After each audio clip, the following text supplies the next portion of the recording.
The Story of an Hour.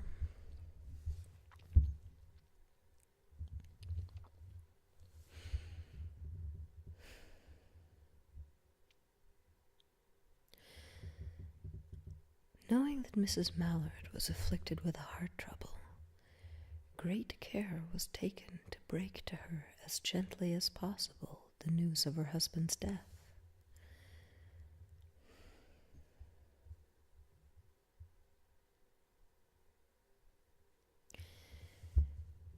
It was her sister Josephine who told her, in broken sentences, veiled hints that revealed in half-concealing.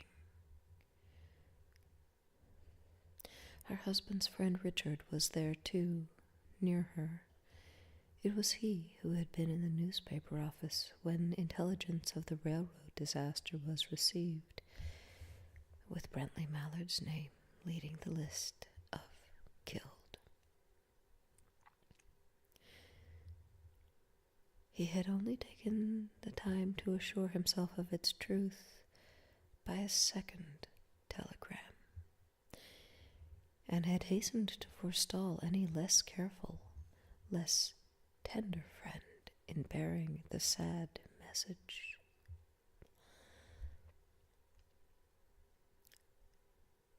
She did not hear the story as many women have heard the same, with a paralyzed inability to accept its significance. She wept at once, with sudden, wild abandonment, in her sister's arms. When the storm of grief had spent itself, she went away to her room alone. She would have no one follow her.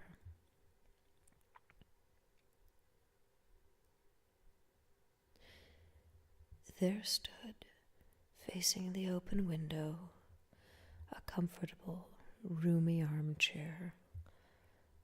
Into this she sank, pressed down by a physical exhaustion that haunted her body and seemed to reach into her soul. She could see in the open square before her house the tops of trees that were all a-quiver with the new spring life. The delicious breath of rain was in the air. In the street below, a peddler was crying his wares. The notes of a distant song which someone was singing reached her faintly, and countless sparrows were twittering in the eaves.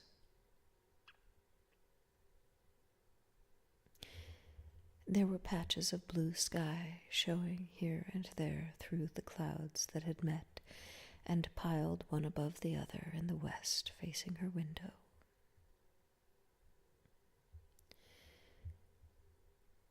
She sat with her head thrown back upon the cushion of the chair, quite motionless, except when a sob came up into her throat and shook her, as a child who has cried itself to sleep continues to sob in its dreams. She was young, with a fair, calm face, whose lines bespoke repression and even a certain strength. But now there was a dull stare in her eyes, whose gaze was fixed away off yonder on one of those patches of blue sky. It was not a glance of reflection, but rather indicated a suspension of intelligent thought. There was something coming to her, and she was waiting for it, fearfully. What was it? She did not know. It was too subtle and elusive to name, but she felt it creeping out of the sky, reaching toward her through the sounds, the scents, the color that filled the air. Now her bosom rose and fell tumultuously. She was beginning to recognize this thing that was approaching to possess her, and she was striving to beat it back with her will, as powerless as her two white, slender hands would have been. When she abandoned herself, a little whispered word escaped her slightly parted lips. She said it over and over under her breath. Free. Free.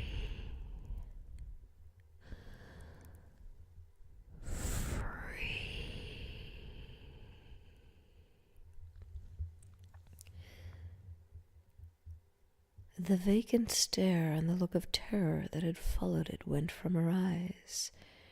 They stayed keen and bright. Her pulses beat fast, and the coursing blood warmed and relaxed every inch of her body. She did not stop to ask if it were or were not a monstrous joy that held her. A clear and exalted perception enabled her to dismiss the suggestion as trivial. She knew that she would weep again when she saw the kind, tender hands folded in death, the face that had never looked save with love upon her, fixed and gray and dead. But she saw beyond that bitter moment a long procession of years to come that would belong to her. Absolutely. And she opened and spread out her arms to them in welcome. There would be no one to live for during those coming years. She would live for herself. There would be no powerful will bending hers in that blind persistence with which men and women believe they have a right to impose a private will upon a fellow creature. A kind intention or a cruel intention made the act seem no less a crime as she had looked upon it in that brief moment of illumination. And yet she had loved him. Sometimes. Often she had not. What did it matter? What could love, the unsolved mystery, count for in the face of this possession of self-assertion, which she suddenly recognized as the strongest impulse of her being?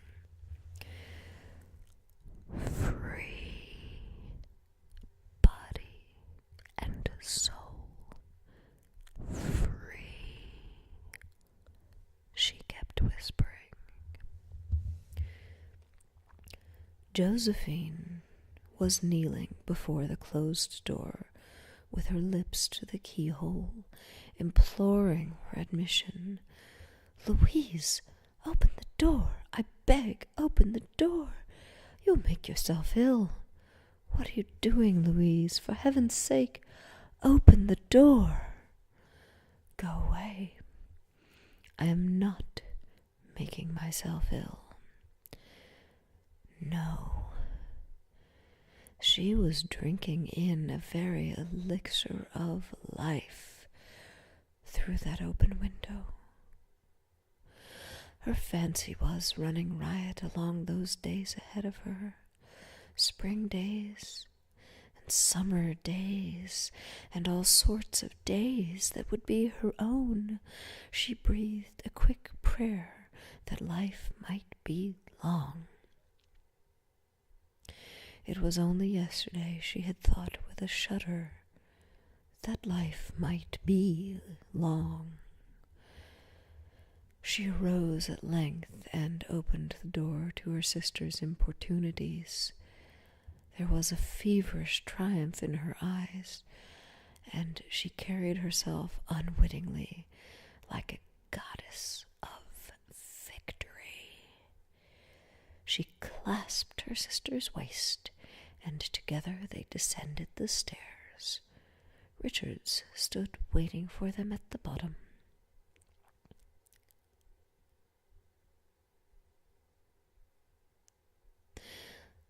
Someone was opening the front door with a latch key. It was Brentley Mallard who entered, a little travel-stained, composedly carrying his gripsack and umbrella. He had been far from the scene of the accident, and did not even know there had been one. He stood amazed at Josephine's piercing cry, at Richards's quick motion to screen him from the view of his wife.